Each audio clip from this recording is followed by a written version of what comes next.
So some more news has come out from WWE 2K17 so far today from IGN. The 6 biggest changes so far. So there's been a ladder match overhaul. I'm just gonna read this directly from the website. It'll be on screen for you to go to read it along with me. Ladder match overhaul. In real life, a ladder match means high altitude spots that get the crowd out of their seats. In wrestling games, ladder matches mean a lot of fussing over how to place your ladder properly and a lot of clunky looking interactions. No more. In WWE 2K17, the ladder can only be set up in 5 specific locations, in front of each set of ropes and in the center of the ring. Just get close to one, press the right button, and it gets set up properly every time. No more getting it up and climbing to the top only to find you're an inch too far to the left. I'm not sure how much I like that, because I don't know. We'll have to see when the game comes out. It just seems like it might not be that great, but we'll have to find out how it works, how well it works out. On top of that, you can set a ladder up as a bridge from the apron to the outside barrier, opening up lots of new opportunities. I personally get arm dragged from the inside of the ring to the outside through a ladder before I could do anything more creative, but the possibilities are totally here. So there we go. You can set up a bridge from the apron to the barricade now. The rollout. Fussy, awkward ladder interactions aside, ladder matches also suffer the same problem that all multi-person matches do. It's a beginning to end free-for-all that's finally been fixed with a new rollout system. When a member of a multi-person match takes a big burst of damage, they will be forced to roll out to ringside, where they'll rest for a while. Depending on how badly hurt they are, they'll be stuck there until they've at least partially recovered. At that point, you have a choice. Do I run back in, or do I rest until I'm fully recovered? Coming in early might be the choice if a pinfall is about to be scored, or if you see a perfect opportunity. But coming in fully rested gives you a temporary buff to run wild with. In practice, this means you won't spend the entirety of a triple threat match bumbling around the ring with 2 combatants to worry about. Much like in actual triple threats, it naturally becomes a short of round robin, with dramatic moments where a resting wrestler will pop back into the ring at the last second to prevent a pinfall. Finally, these matches have an ebb and flow that feels like the real thing and provides a layer of decision making that just wasn't there previously.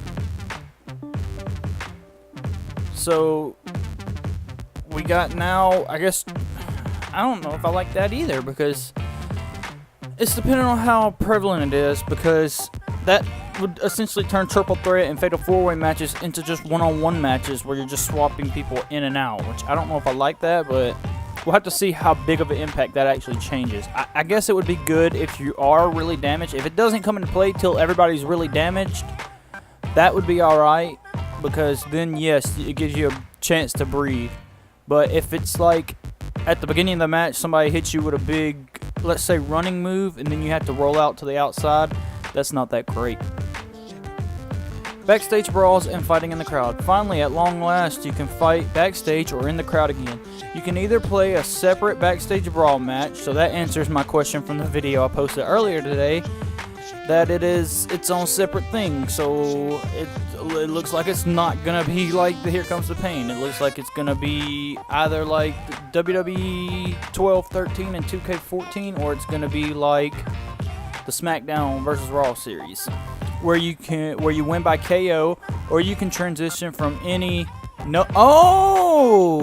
see, I didn't read the rest of that. Or you can transition from any no DQ style match right into a backstage scrap. So it's both, essentially. There are 3 separate backstage areas and a bevy of interactive props to get nasty with. There are even a handful of backstage only OMG moments to really put the hurt on your opponent with. There we go. So it's actually, I guess it is more of the Here Comes the Pain style, where you can go in between, or you can start backstage. I don't know if you can start backstage and then go into the arena, like Here Comes the Pain, but at least you can start in the arena and go backstage, or you can just start backstage. That's great. And this person didn't get to try to fight in the crowd, but it can happen during any match type regardless of rule set. So that's great. There we go. We get the answer of how backstage brawls are going to work. Taunting matters. Taunting has mostly been a way to roleplay your wrestler of choice more than anything, but now it has an actual gameplay purpose. Some taunts grant you a temporary damage boost, while others increase the rate at which you gain momentum for a time. Finding chances to taunt is easier than ever too, since you can now taunt in a much wider variety of locations. Doing the right taunt at the right time can really turn the tides. Ooh, that's pretty cool. Giving taunting something besides just kind of giving you a little bit of a boost at momentum. Major reversals play a bigger role. Major reversals were a new addition last year, but you seldom saw them because of how narrow their timing window was. This year, the timing is a bit more forgiving, and it does a lot more for you when you land one. In addition to getting as bit of an offensive boost like before, a successful major reversal locks out your opponent's ability to perform reversals of their own. Pretty cool. This is a particularly big deal for creating an opportunity to get a clutch finishing move off without fear of having it turned around on you.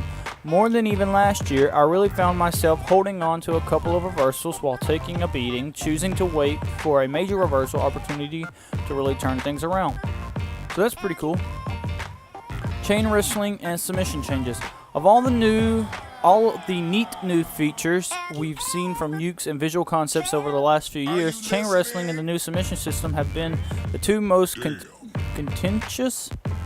They aren't going anywhere this year, but some changes have been made to help address the complaints some of the fan base has voiced. Chain wrestling is no longer automatically engaged at the start of a match.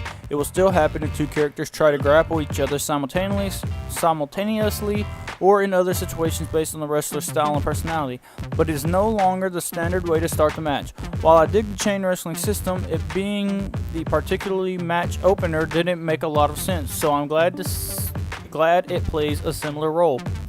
As for the submission system, it's been tuned so that your rotating pie wedges aren't so slippery.